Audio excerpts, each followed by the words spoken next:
Kasih karunia dan damai sejahtera dari Tuhan Allah Bapa kita dan dari anaknya Tuhan Yesus Kristus menyertai kamu. Amin.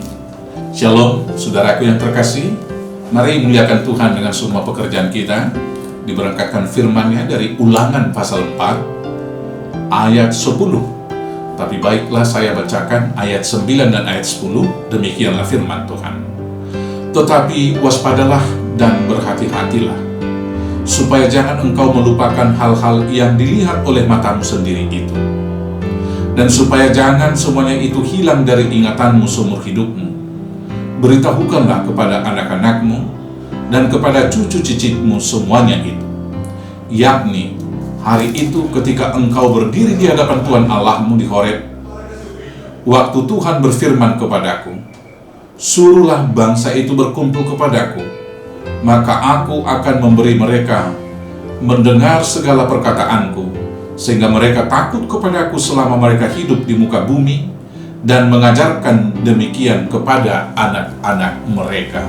Demikianlah firman Tuhan. Saudara-saudaraku yang terkasih, berulang-ulang Musa mengajarkan ini kepada orang-orang Israel, yaitu perintah dari Tuhan kepada dia untuk disampaikan kepada umat Israel, menjadi perintah juga bagi seluruh umat Israel untuk melakukan hukum Taurat Tuhan. Perintah itu yang pertama sekali yaitu menceritakan pengalaman nyata mereka ketika Tuhan hadir menuntun mereka dalam realitas kehidupan mereka keluar dari Mesir menuju kepada Kanaan. Pengalaman empirik itu harus mereka ceritakan kepada anak-anaknya, dan anak-anaknya harus menceritakan kisah dari orang tuanya itu kepada anak-anaknya, kepada cucu cicit, dan seterusnya turun-temurun demikian. Dengan menceritakan demikian, maka anak-anak akan melihat dan merasakan pengalaman orang tua mereka bersama dengan Tuhan untuk mengarungi perjalanan keluar dari Mesir ke Kanaan, dan di sanalah mereka diperkenalkan dengan kebesaran, cinta kasih, dan juga bagaimana Tuhan menuntun mereka. Selanjutnya, tugas dari Musa adalah mengajarkan hukum Taurat itu kepada orang Israel, dan tugas dari generasi pertama yang menerima hukum Taurat itu harus mengajarkan kepada generasi yang berikut, mengajarkan kepada kaum keturunan.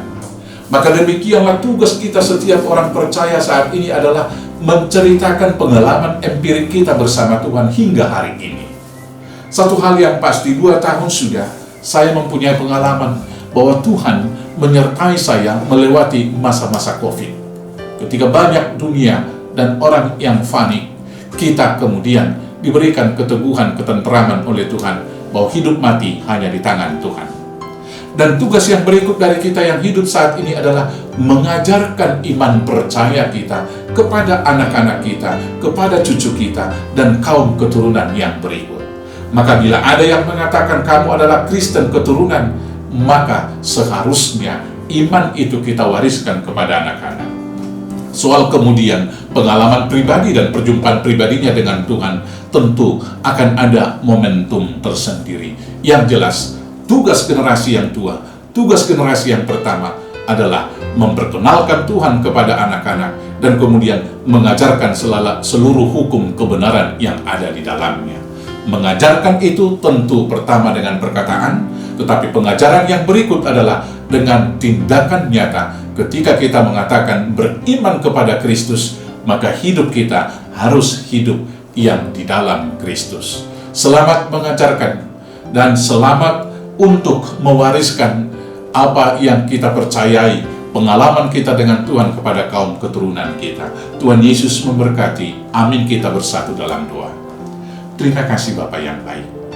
Kami telah mendengarkan perintah Tuhan, agar kami mengajarkan Taurat-Mu, mengajarkan firman-Mu, dan menceritakan pengalaman kami bersama dengan Tuhan kepada anak-anak kami.